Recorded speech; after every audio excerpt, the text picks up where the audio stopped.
함께 은혜 나눌 말씀은 누가복음 5장 5절 말씀이 되겠습니다. 누가복음 5장 5절 말씀입니다.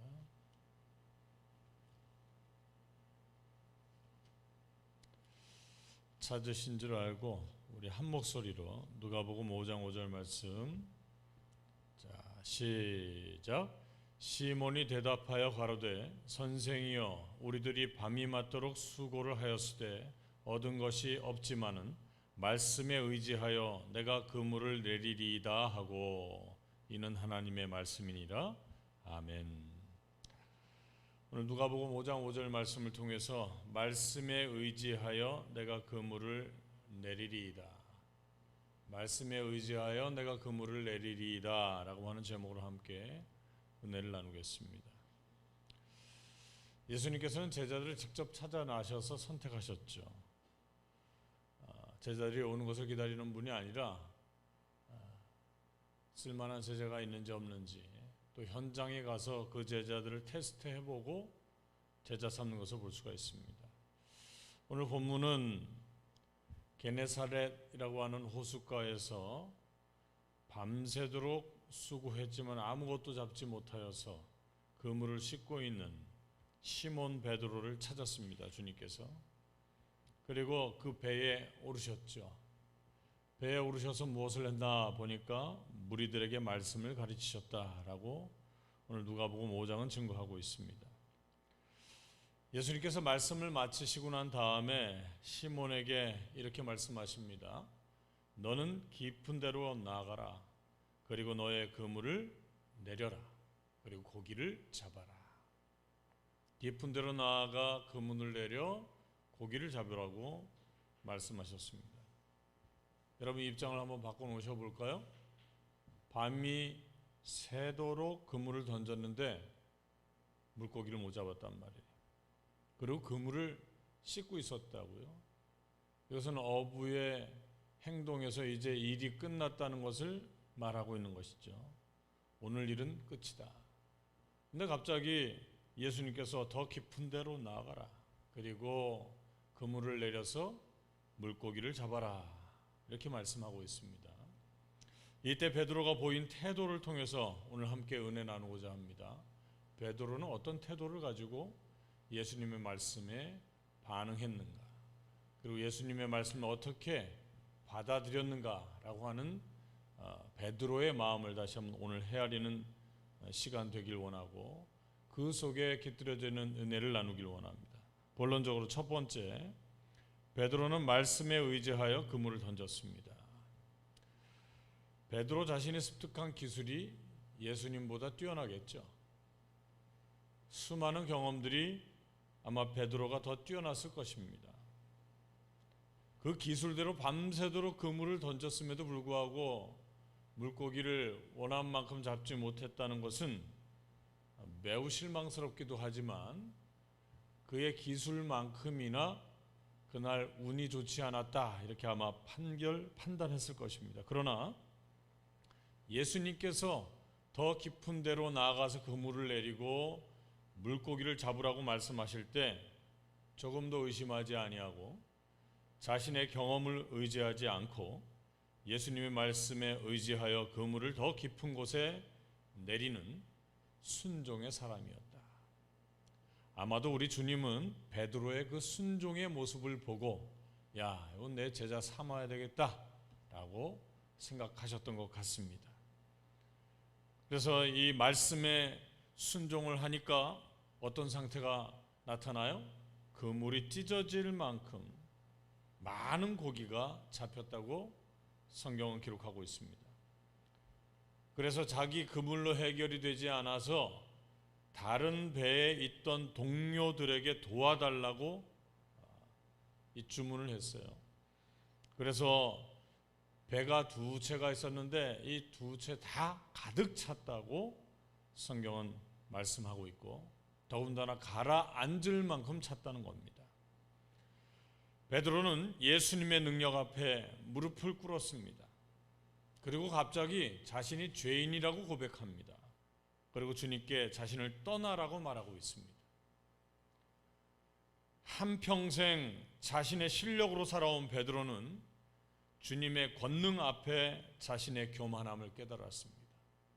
그리고 자만심을 가지고 있었다는 것을 인지했습니다. 그래서 자신이 죄인임을 고백하고 있습니다. 성도 여러분, 말씀에 순종하는 삶은 자신의 경험을 뛰어넘는 결과를 가져옵니다. 자기가 가지고 있는 수많은 경험들이 있지만 말씀의 능력은 그 모든 경험을 뛰어넘는 말씀이기에 그 말씀을 순종하면 자신의 한계를 넘을 수 있는 조건이 된다는 것입니다.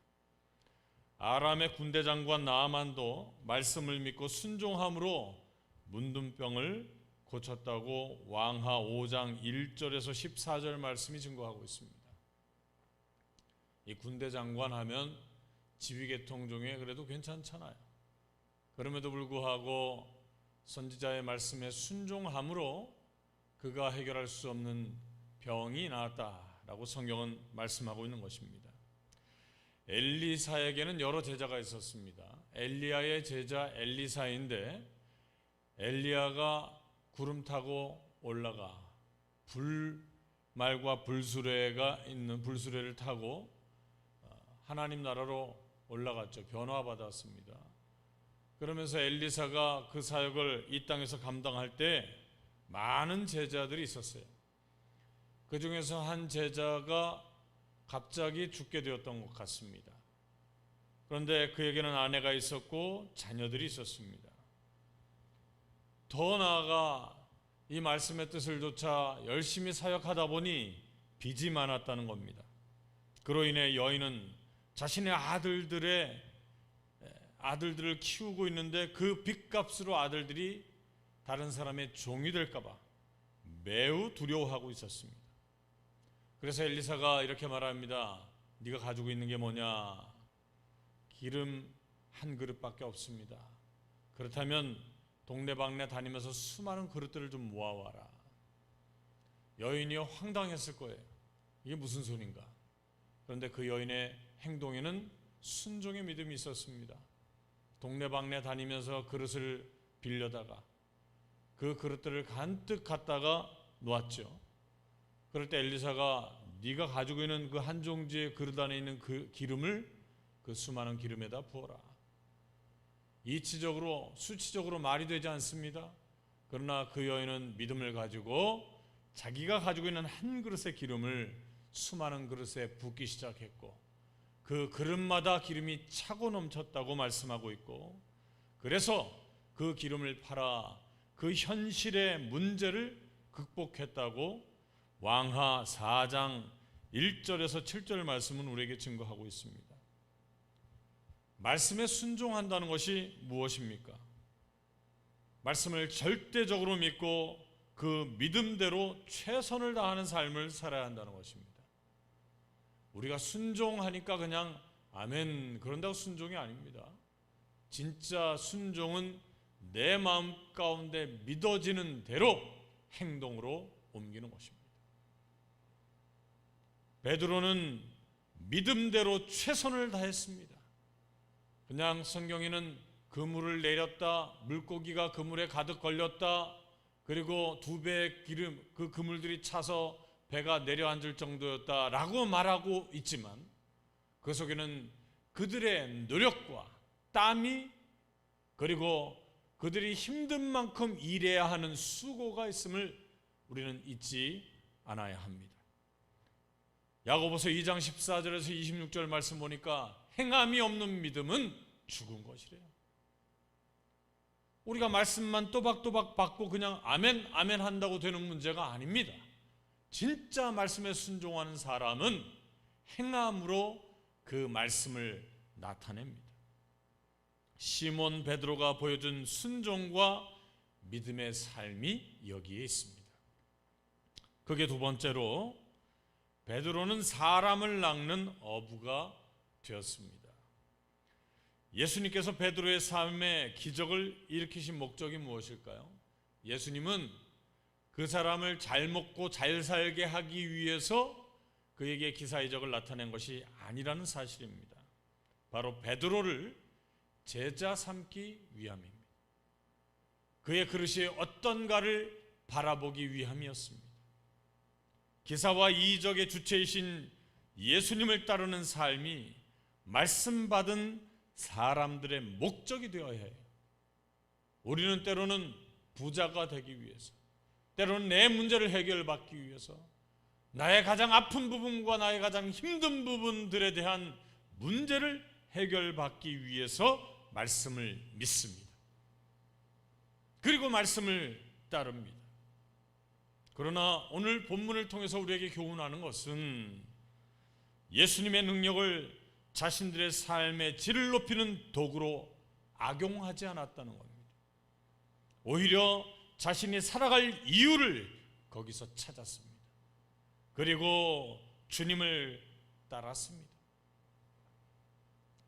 따를 때 어떻게 따릅니까? 모든 것을 버려두고 따랐다. 예수님을 따르는 베드로는 오늘날 기복신앙을 추구하는 우리에게 매우 중요한 교훈을 주는 겁니다. 우리가 좀 부자가 되고 우리의 삶이 풍요로워지고 문제가 사라지면 그 다음부터 또 잊어버려요. 은혜를 잊어버리고, 그리고 또 헤매다가 나의 삶에 문제가 있으면 주님을 바라봅니다. 모든 사람이 그렇게 살아요. 그런데 주님의 세계에서 하나님께서 우리에게 말씀해 주시는, 베드로를 통해서 말씀해 주시는 내용은 우리의 문제가 해결되므로 우리의 모든 것을 내려놓고 주님을 따를 준비가 되어 있어야 한다는 것입니다. 부자 청년이 있었습니다. 예수님의 제자가 되길 원했죠. 그래서 주님은 그의 영적인 상태를 진단해 보니까 한 가지 부족한 게 있었어요. 뭘까요? 물질에 집착하는 겁니다. 그래서 예수님께서 그 부자 청년에게, 야, 모든 것을 다 팔아가지고 가난한 자들에게 주면 하늘의 보화가 너한테 주어질 거야. 그리고 난 다음에 나를 따라라. 예수님을 따르는 것은 지금 내가 가지고 있는 것을 의지하는 의지의 삶을 포기하고 모두 버려두고 주님을 따르는 것입니다. 신앙생활은 주님을 따르는 자들의 모임입니다. 우리를 뭐라고 말합니까? 그리스도인이라고 말합니다. 그것을 크리스찬 이렇게 얘기하는 거예요. 이 청년이 그 얘기를 딱 듣고 난 다음에 아멘 하고 순종했습니까? 주님의 말씀을 들을 때 마음이 뜨거웠어요. 그리고 주님, 나도 제자가 될 수 있으면 좋겠습니다. 내가 어떻게 해야지 제자가 되죠? 이렇게 간절함으로 주님께 고백했습니다. 그런데 그 재물을 다 팔라고 하니까 그때 그 얼굴에 근심이 가득했다. 그 근심하는 얼굴로 다시는 돌아오지 않았다 라고 마가복음 10장 17절에서 22절 말씀이 우리에게 증거해주고 있습니다. 결론을 맺겠습니다. 우리는 거룩한 하나님의 나라이고 백성입니다. 그러니 우리의 인생의 목적도 거룩한 나라에서 영원히 살아갈 그 날을 소망하는 거죠. 이 땅의 모든 것을 버리면 천국에서 모든 것 이상을 받고 살아갈 것을 주님은 약속하여 주셨습니다. 마태복음 19장 27에서 30절 말씀입니다. 그런 태도를 취할 때 오늘 우리의 환경도 바뀔 줄로 믿습니다. 우리의 환경의 문제도 해결받을 줄로 믿습니다. 그러나 더 중요한 것은 그 문제를 해결받고 우리가 어떻게 살아갈 것인가. 저와 여러분이 부자 청년이 되는 것이 아니라 오늘 본문의 주인공 시몬 베드로가 되시기를 주님의 이름으로 축원드리겠습니다. 다 같이 오늘도 믿음으로 기도하기를 원합니다. 나라와 민족을 위해서, 그리고 한국교회를 위해서 제주축복교회 사명을 놓고 합심해서 기도해 주시고, 부족한 종과 특별히 재직들과 성전을 우리가 속히 제주축복교회 소유로 성전이 있기를 소망합니다. 그러기 위해서 우리가 그릇이 되어야죠. 그리고 성도들의 수가, 공동체의 수가 확장되어야죠. 그런 과정이 속히 앞당겨 이루어질 수 있도록 우리 성전을 위해서 합심해서 기도해 주시기 바랍니다. 이 새가요 1년에 한 번씩 돌아오는데 금방 돌아옵니다. 참 마음에 어려움이 있고 또 기도 제목이 아닐 수가 없어요. 여러분 신령한 부담감 가지고 함께 공동체를 운영해 나가야 될 거 아닙니까? 우리 믿음으로 함께 기도해 주시고 그럴 때 하나님께서 반드시 해결시켜 주실 줄로 믿습니다. 그리고 여러분 각자 기도 제목이 있습니다. 그 기도 제목 오늘도 강력하게 아뢰 때 하늘의 문을 활짝 열고 응답하여 주실 줄로 믿습니다. 그런 믿음을 가지고 우리 두 손 높이 들고 저는 그렇게 믿습니다. 하나님께 영광을 돌립니다. 아멘 할렐루야 아멘 할렐루야 아멘 할렐루야.